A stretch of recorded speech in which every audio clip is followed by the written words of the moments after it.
Welcome to the Oregon State Board of Geologic Examiners Student Outreach Event, Pathways to Careers in Geology.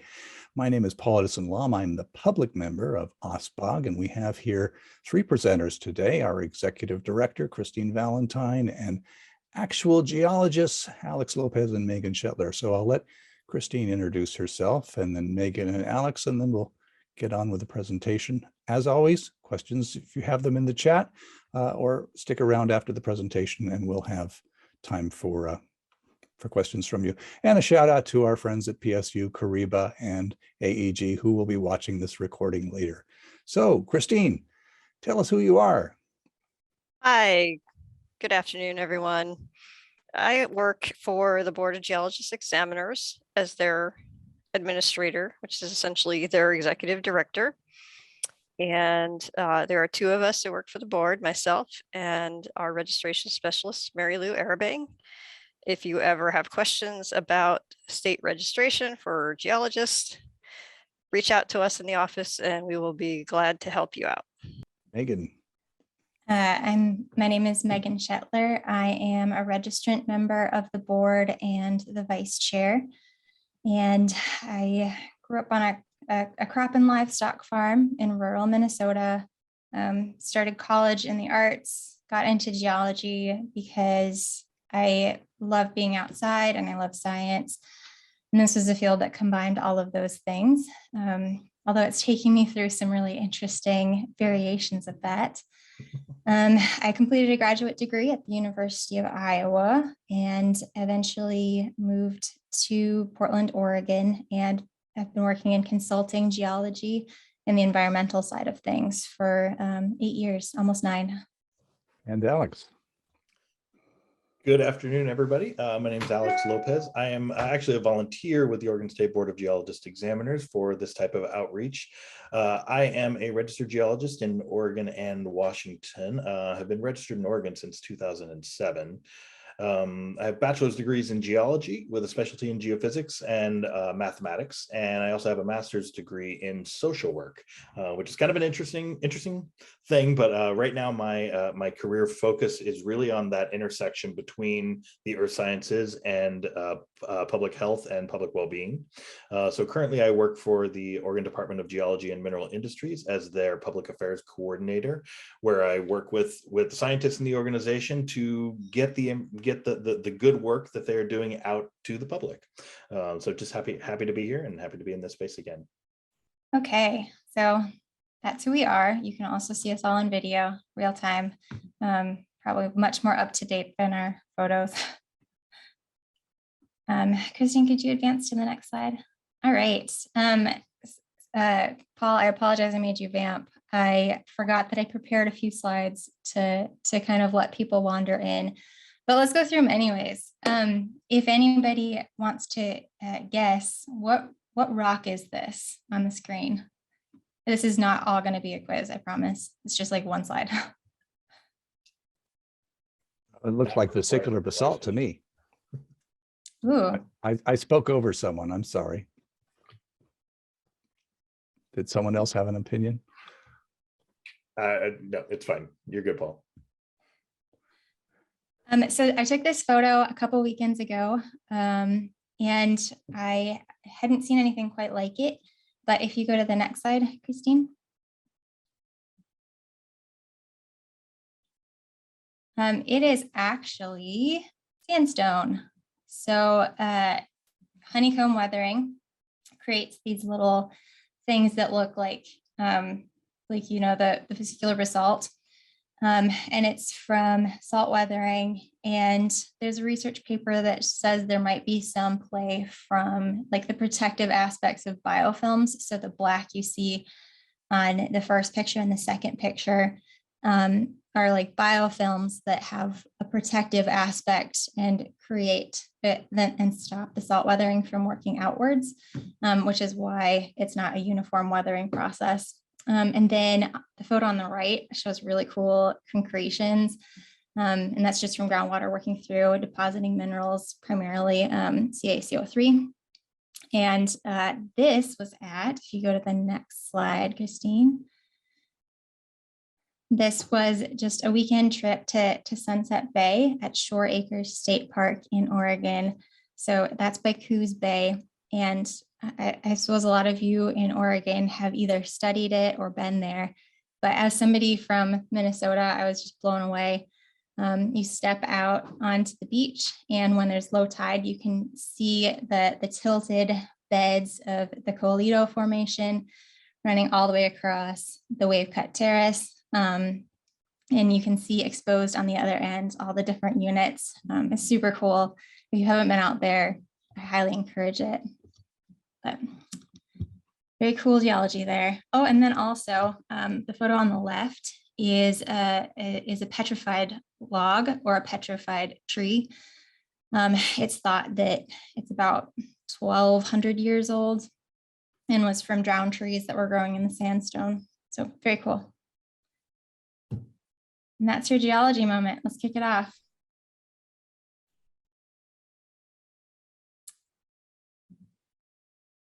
All right.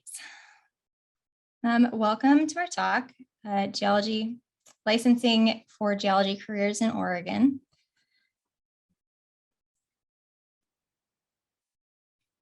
The agenda today is just to briefly introduce the board and talk about what we do, and then talk about the pathway to gaining licensure or becoming a licensed geologist and some of the benefits. So licensed geologists are also called registered geologists and professional geologists, depending on what state you're in. We're going to talk about why licensure is necessary and why it exists. You know, it can be easy to think of it as like, yeah, you just go out and you understand geology and you should be competent to make some decisions based on that. But there's a reason that licensure exists. And if you are interested in becoming a registered geologist, we're going to talk about that process, what you have to go to, so you have a clear pathway and know where you need to go. Next slide, please. So the Oregon State Board is also referred to as OSBGE. So we're just going to use that initialism throughout this presentation. And we're going to go through, like I said, the board, history and importance of licensure, registration types, benefits, and how to become licensed. So the board, this is the registered geologist seal for Oregon. So once you become licensed, you get a stamp, or now since it's 2022, you get you can also get like a PDF stamp with your name and your license number. But the Oregon State Board mission statement is to assure public safety.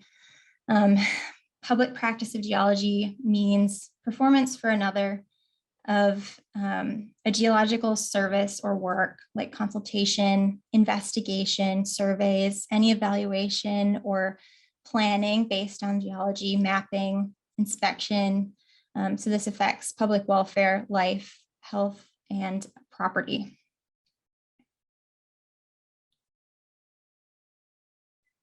This is a really cool shot of Mount Hood, I believe. The function of the board is to register those publicly practicing geology. It promotes ethics in the public practice by allowing people or the public to submit complaints for bad work. And the board follows up on those complaints and determines if there was malpractice and allows us to levy fines if necessary. Or if there's an egregious offense, kick somebody out of the professional practice.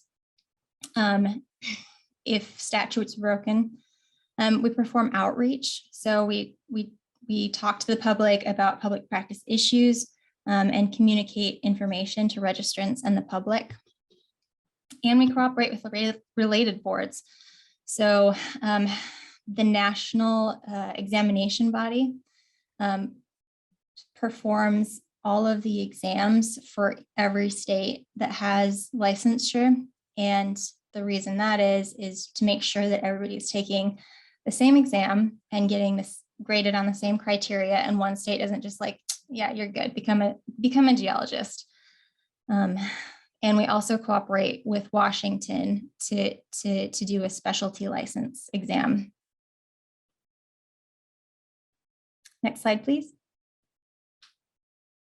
So the board has 4 registered geologists, a public member, which is Paul, and then a state geologist who is a non-voting member. So they don't actually get a vote on the rules we create, but they contribute really valuable information. 2 part-time staff handle almost everything. Christine and Marilou, shown here, do like 95% of the work related to the board. So we're super lucky to have them. Wouldn't be able to function without them.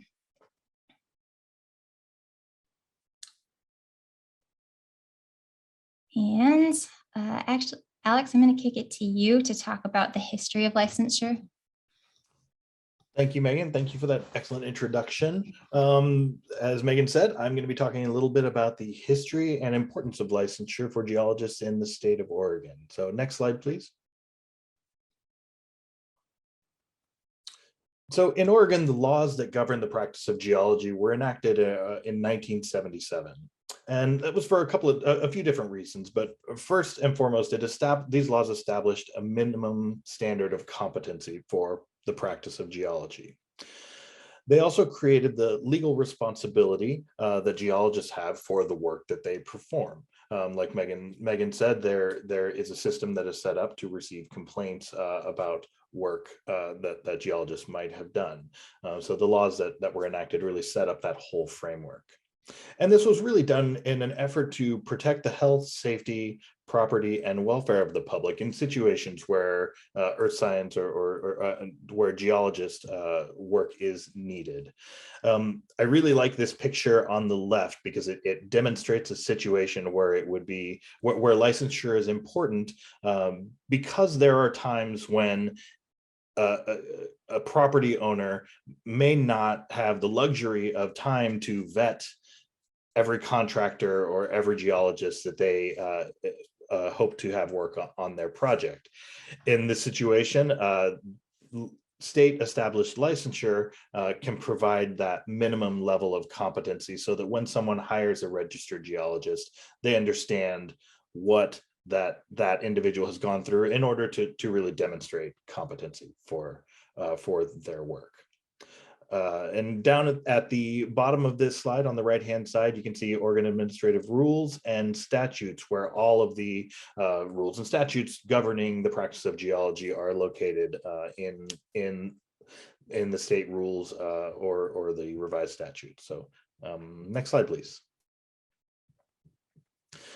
So who needs to be registered to practice geology in the state of Oregon?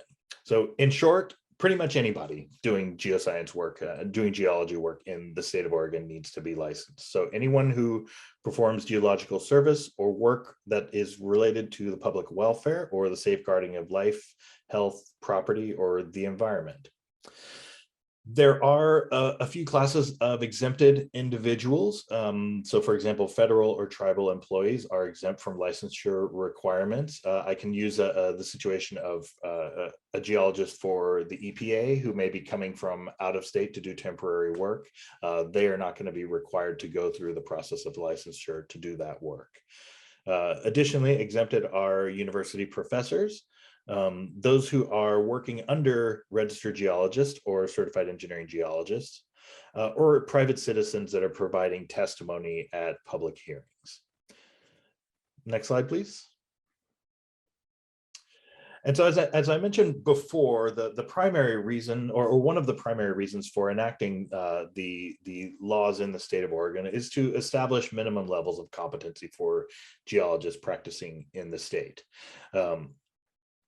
As Megan mentioned, there are some differences in how the states actually do their registration. So it's important to know that Oregon has its rules, Washington has its rules, California has separate rules, and so on.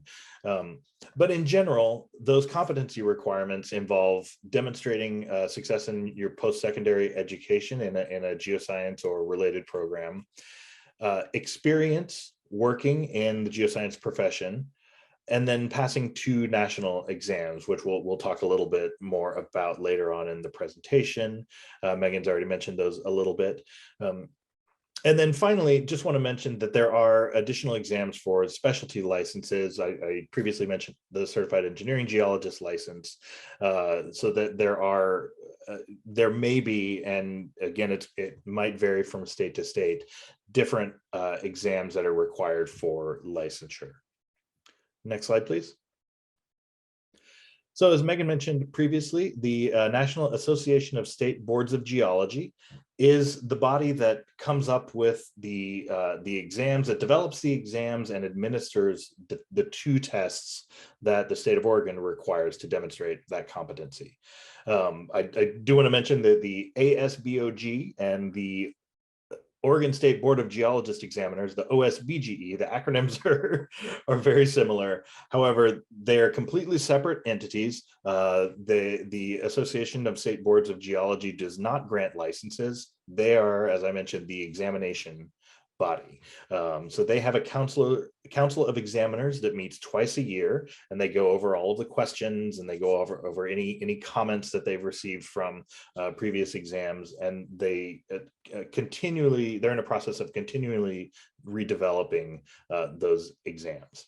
The 2 exams that are required for the RG license are the Fundamentals of Geology exam and the Practice of Geology exam. Again, we'll go into a little more detail on those particular exams a little later on in the presentation. Next slide, please. So this is a map that kind of graphically demonstrates how different states handle testing and licensure. So in the green, and it's 32 member states, these are states where both pieces of the ASBOG exam are required to gain licensure, 32 states and Puerto Rico. As it mentions, Oregon has been a member since 1990. But you'll notice there are 2 states, Iowa and Michigan, that only require the fundamentals exam. And then there are a number of states that don't have an ASBOG exam requirement. I think it's important to point out that that doesn't mean that they necessarily don't have an exam requirement. It just may be a different exam than the ASBOG exam. So once again, depending on where you're working and where you plan to work, it's a good thing to think about the requirements and how they may be different across the different states where you're contemplating work. And to clarify, I think Iowa doesn't offer licensure, but they let you take the exam. Oh, okay. So I think they let their college graduates take the FG, and then they don't have licensure. So okay. And again, that's a really good comment to just demonstrate how different states handle licensure. Thanks, Megan. Next slide, please. So I'm going to talk a little bit now about the different types of registration that are available in the state of Oregon. Next slide, please. So we've kind of alluded to this previously, but there are 3 different types of registration at this point in the state.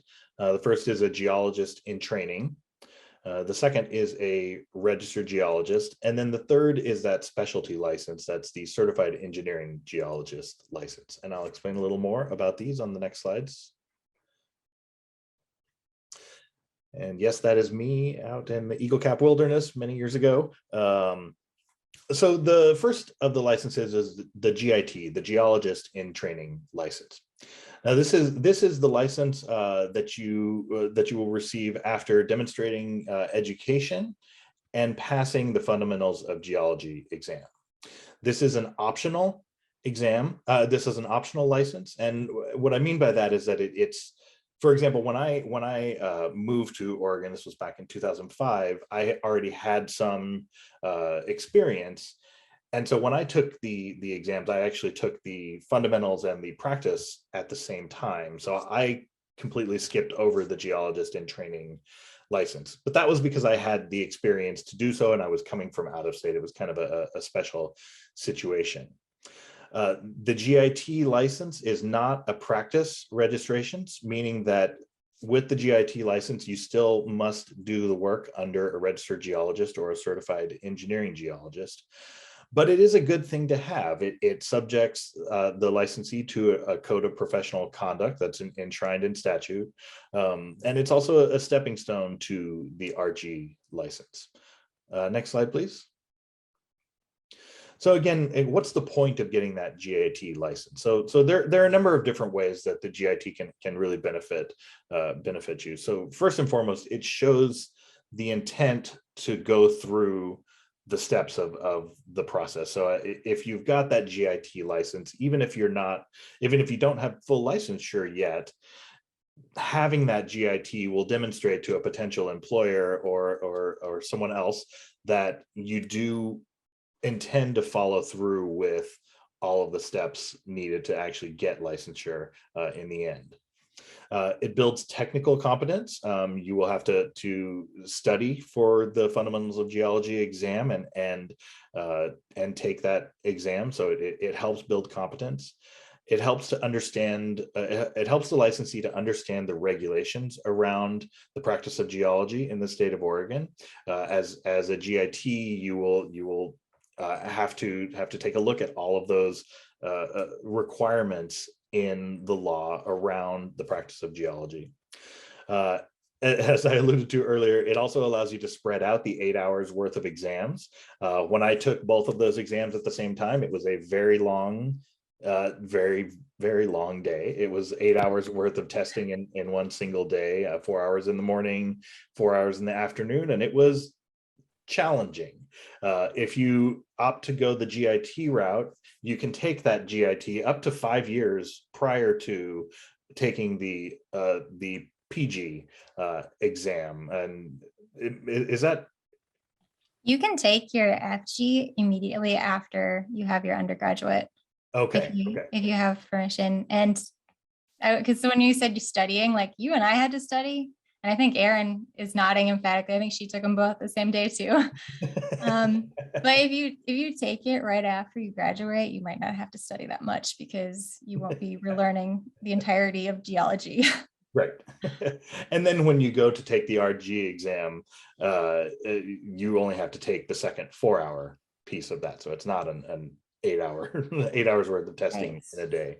And then finally, taking that Fundamentals of Geology exam prepares you for the format of the PG, the Practice of Geology exam that you will have to take later. So it just gets you acquainted with how the system works. Next slide, please. So then we have the Registered Geologist license. And this is the practice license that you are granted after demonstrating your education, after your experience requirements have been met, and then after passing both the fundamentals and the practice of geology exam. With this license, you are an independent professional who can practice independently. You don't have to be under a registered geologist or a certified engineering geologist. You can sign, stamp, and date reports. And you can advertise that you are a registered geologist when you are looking for a job or projects to work on. Next slide, please.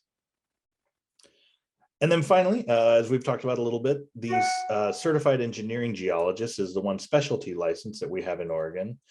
And CEGs must be registered geologists first, so they need to have all of those previous requirements as far as education, work experience, and exams, plus passing the specialty exam for the certified engineering geologist license.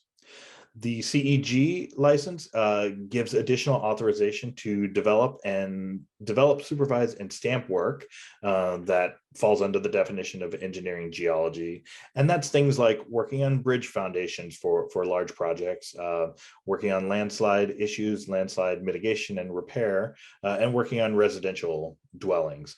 So it takes you that next step into really being able to combine engineering and geology in your practice. And next slide. So as of this month, the statistics for Oregon, we've got 103 geologists in training, 982 registered geologists, 206 certified engineering geologists. And I just want to point out that about half of the registered geologists and certified engineering geologists are actually located out of state. Once again, state requirements for licensure vary. But for example, I actually have, I mentioned earlier, licenses in both Oregon and Washington.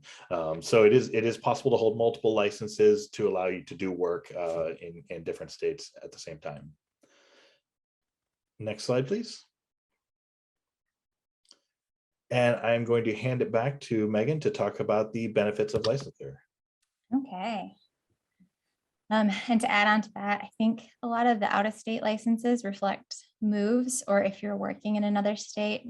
For consulting, a lot of my coworkers have licenses out of state because they do California work, and California has crazy like requirements for licensure. So they have a separate test just for regular licensure in California.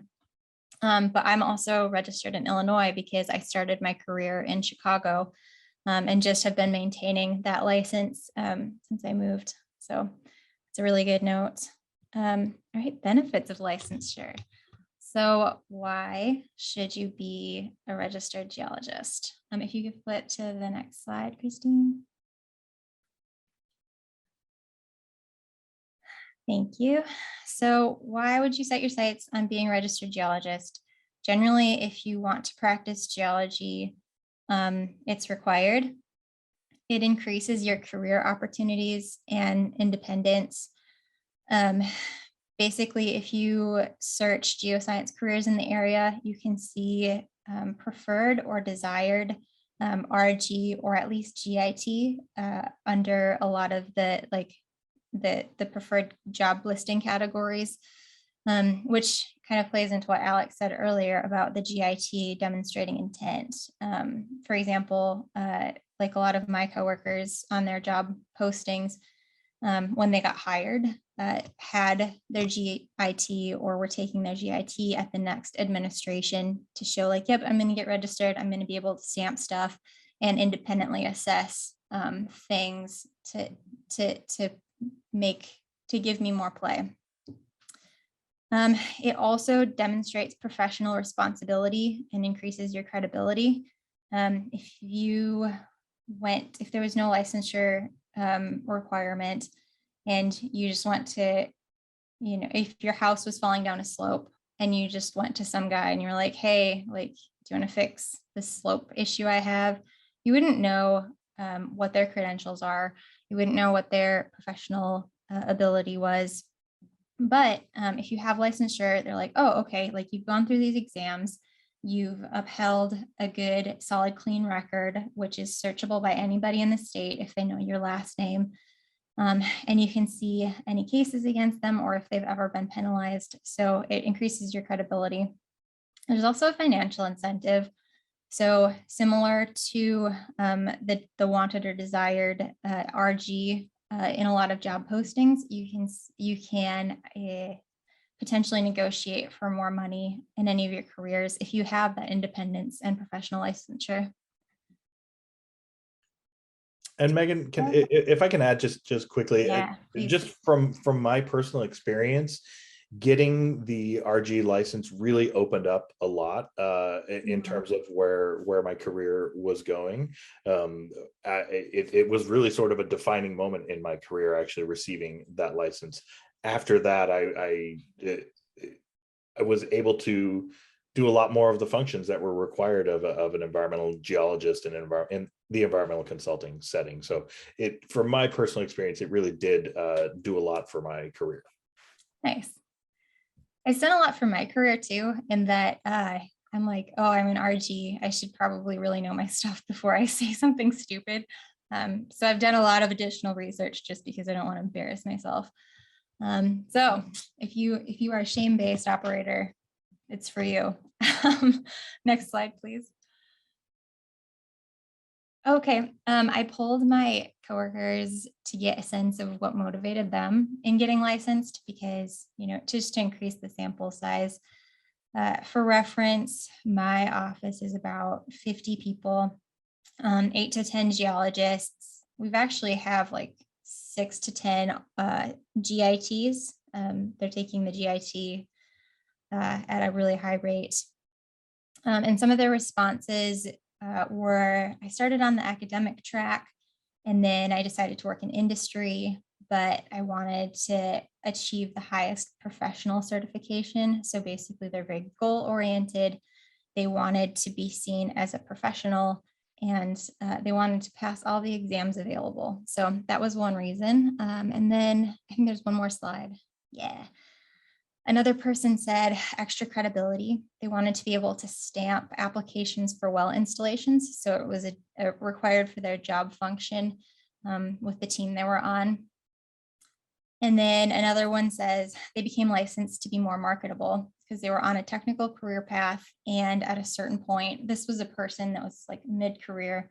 They're like, at a certain point, it doesn't look good to not have your license if you're a technical professional. So that's another consideration. Next slide, please.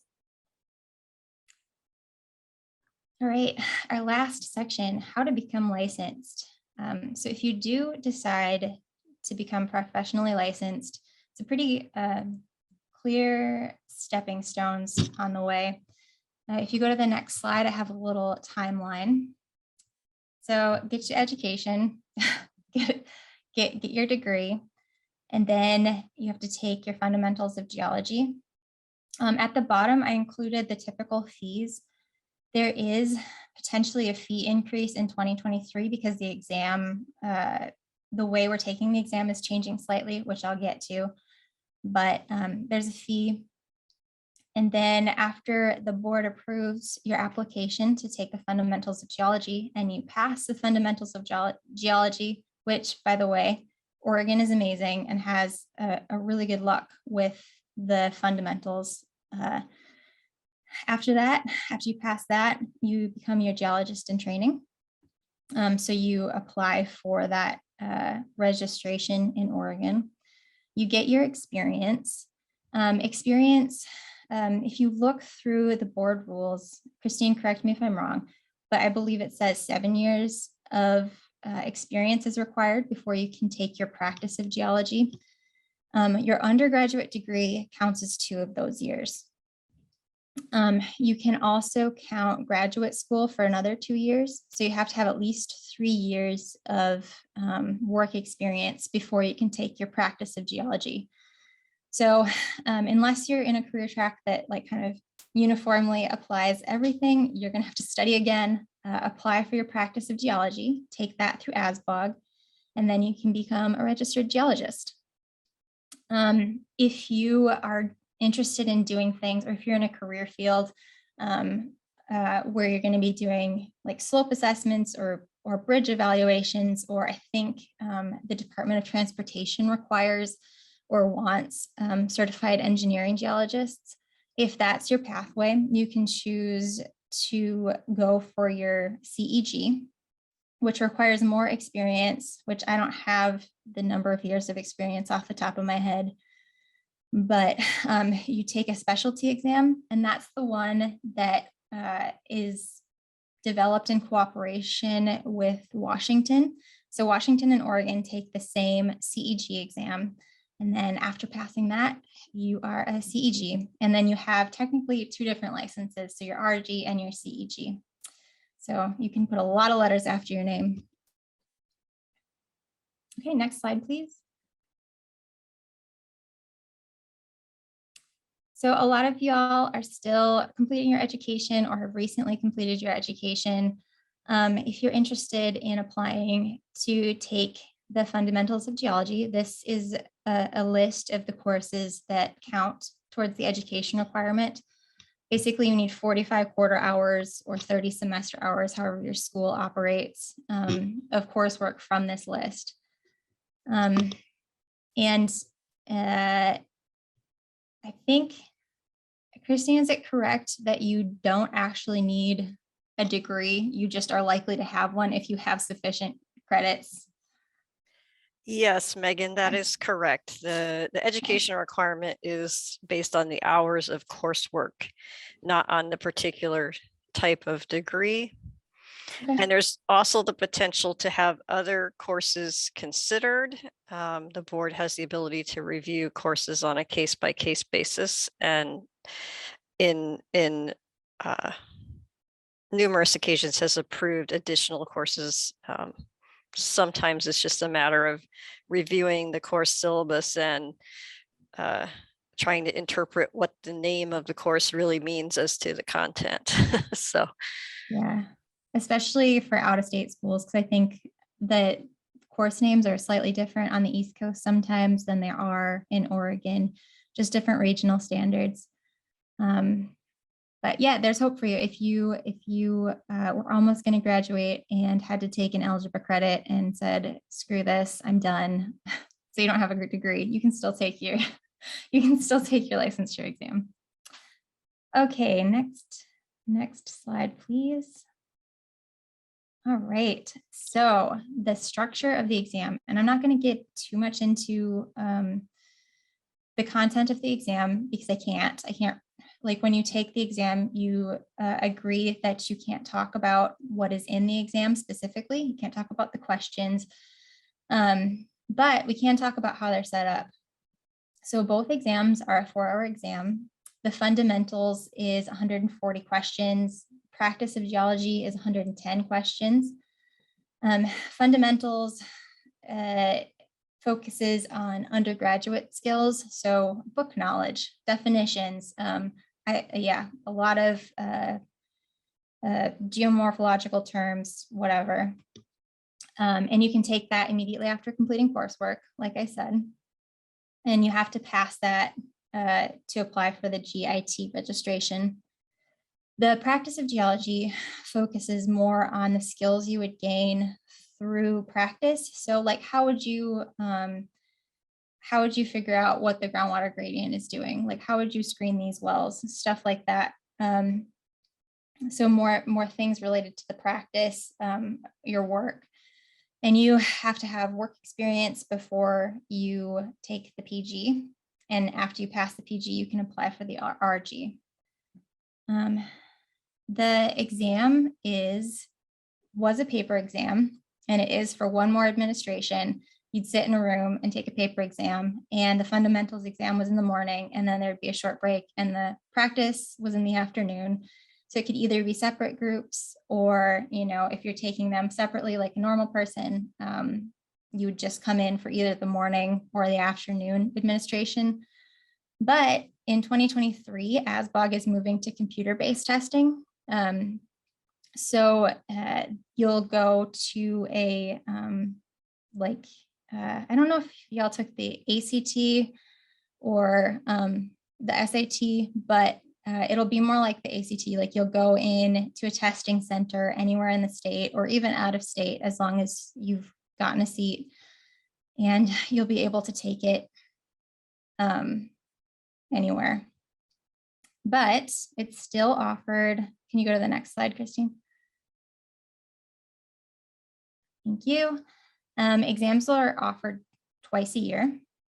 And the reason they're not offered continuously is because that requires a huge pool of questions, which, you know, we just don't have necessarily for geology. So they're administered twice a year. Everybody comes in and takes it at the same time.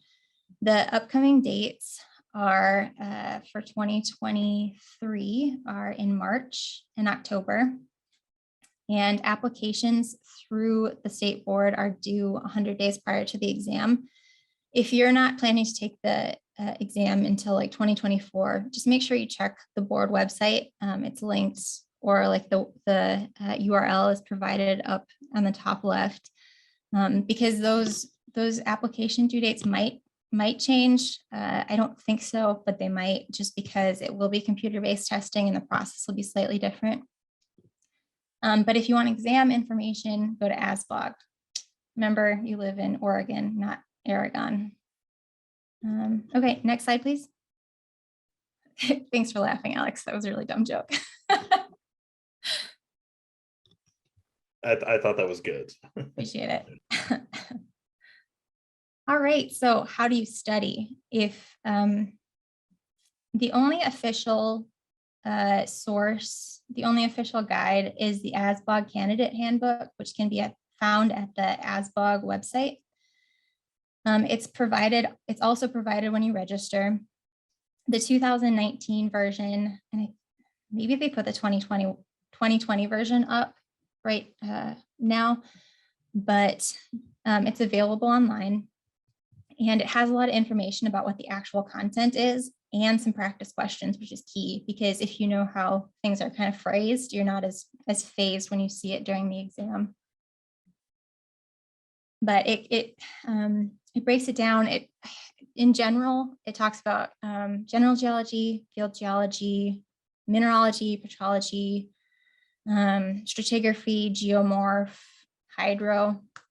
But it'll give you a pie chart of like, this is going to be like 20% of your exam. Okay, next slide, please. All right.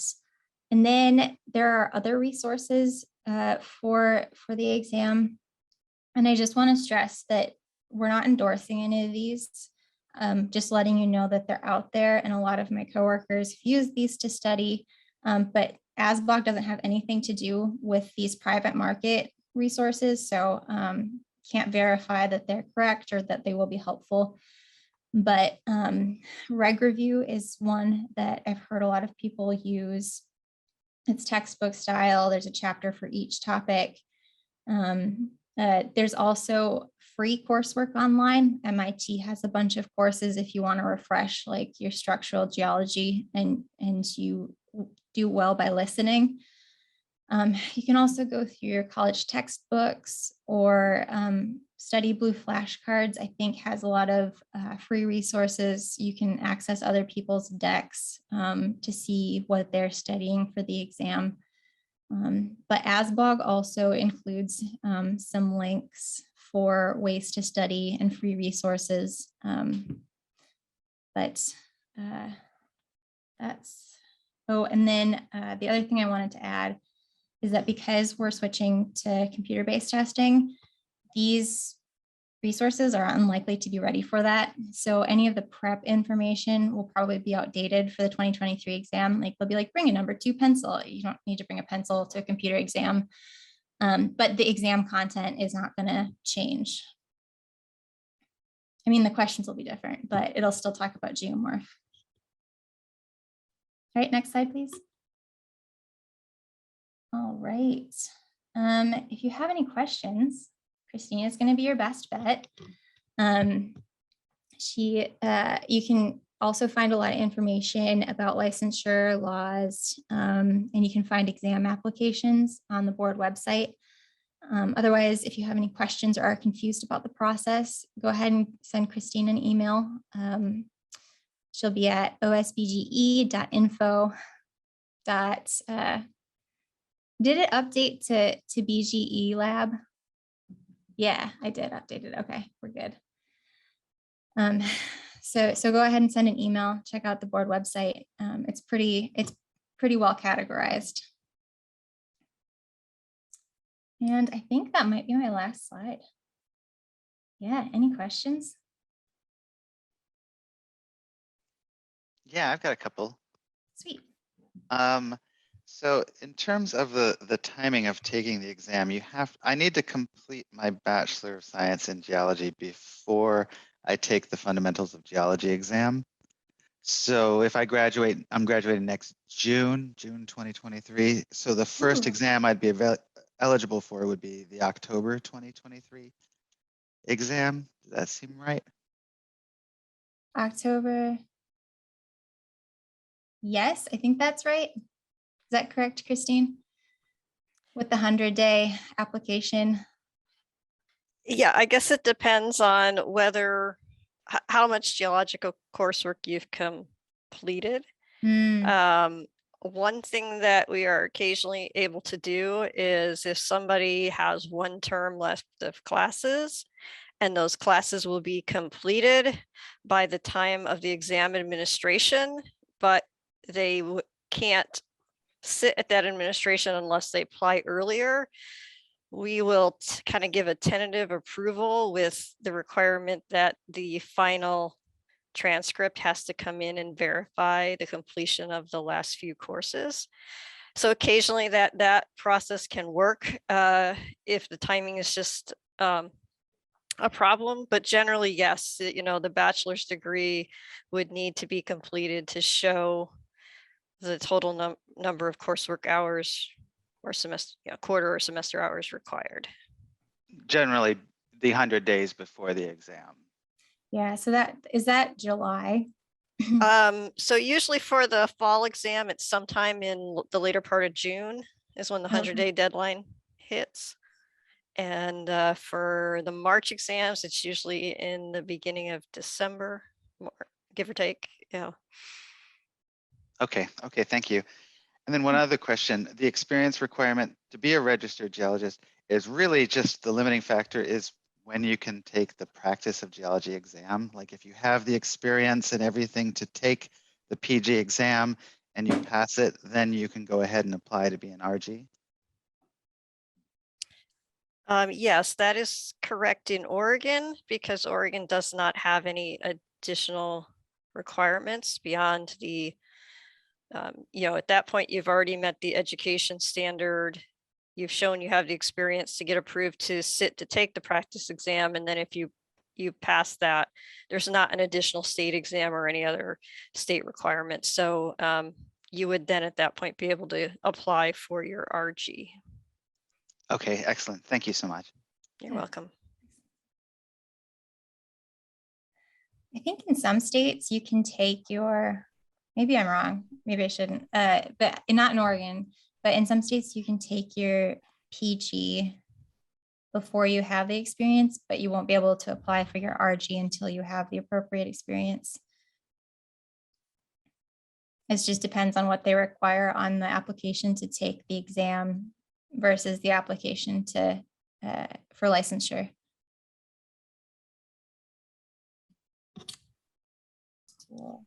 How are those years of experience vetted for test applicants? I think it's number of hours. Is that right, Christine?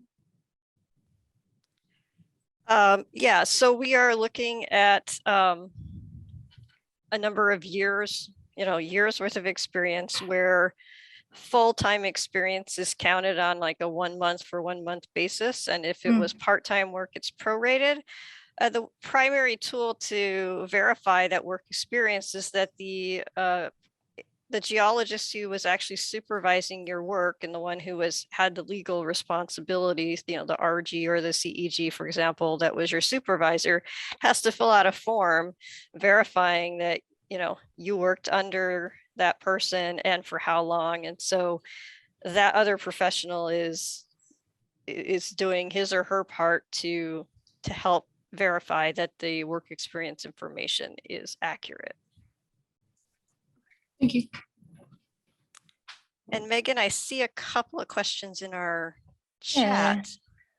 I see one from Hunter asking, is the RG license a lifetime license? Well, it's a lifetime license if you decide to renew it on an annual basis in Oregon. And you don't do anything that would get you crosswise with the board and result in a disciplinary action to revoke your license. But it's not that you get it once and you're one and done. You do have to renew it on an annual basis, and you have to there's continuing education requirements you have to meet on an annual basis. So it does require some maintenance on your part. But you don't have to take the exam again unless you let your license lapse for like 5 years. And license renewal means pay the fee every year, which often the employer does. You can expense it to your employer. My employer maintains all my licenses. But the continuing education credit is like 8 hours a year. So they 2 seminars and, a field trip. Okay, thank you. I was just curious, if you maintain it, if you had to retake the exam at any point. No. Okay, thank you.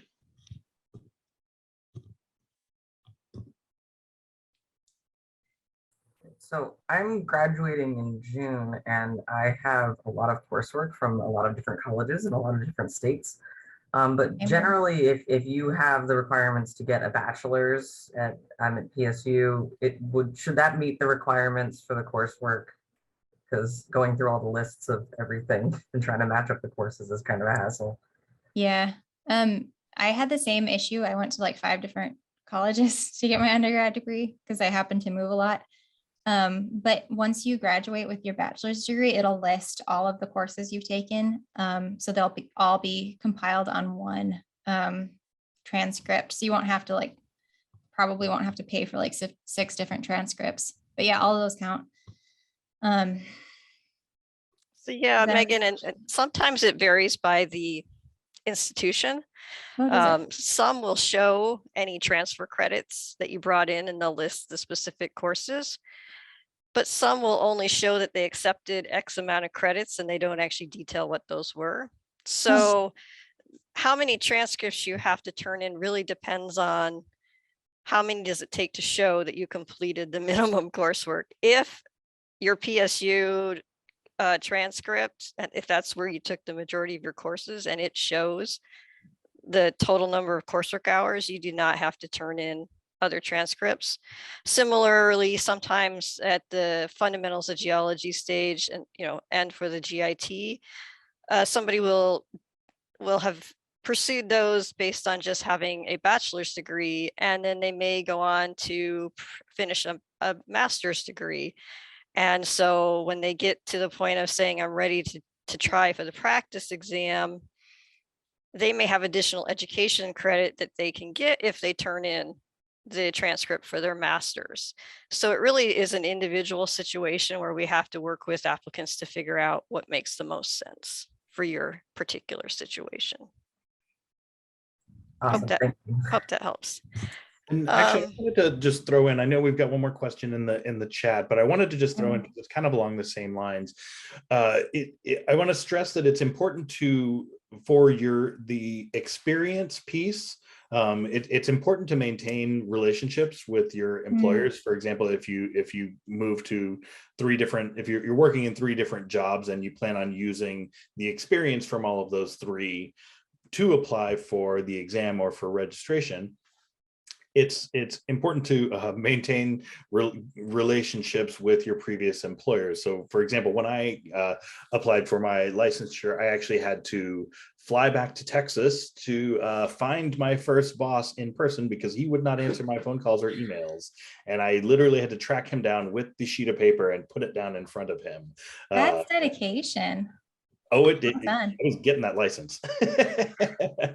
But I just wanted to put that out there as well, because that's another complication I think that folks can find in the process. Thanks, Alex. That's a very important point. Never burn your bridges. Another question in the chat. Yeah, we have one last question in the chat. It looks like there's a question in there about testing accommodations for disabilities. That is something that is determined on a case-by-case basis. At the time you would make an application to the state board to seek approval to sit for exam, you would want to identify in association with your application that you would like to make a request for accommodations, and you'll need to provide information as to what type of accommodations you feel you need, and then to provide some supporting information, and then that gets evaluated. And there are a number of different types of accommodations that could be provided with the traditional paper and pencil exam. One of the benefits that I'm seeing when it shifts to the computer-based testing is that the testing centers around the country are set up to handle and provide even more types of testing accommodations. So, so yes, the goal is to not have a disability be a barrier. And so we will work with individuals on a case-by-case basis to make sure we can do what we can to get you through the exam. Well, if there are no further questions, we're at our 5 o'clock mark, and I know we have to say goodbye to Christine and thank Alex and Megan. I will turn off the recording and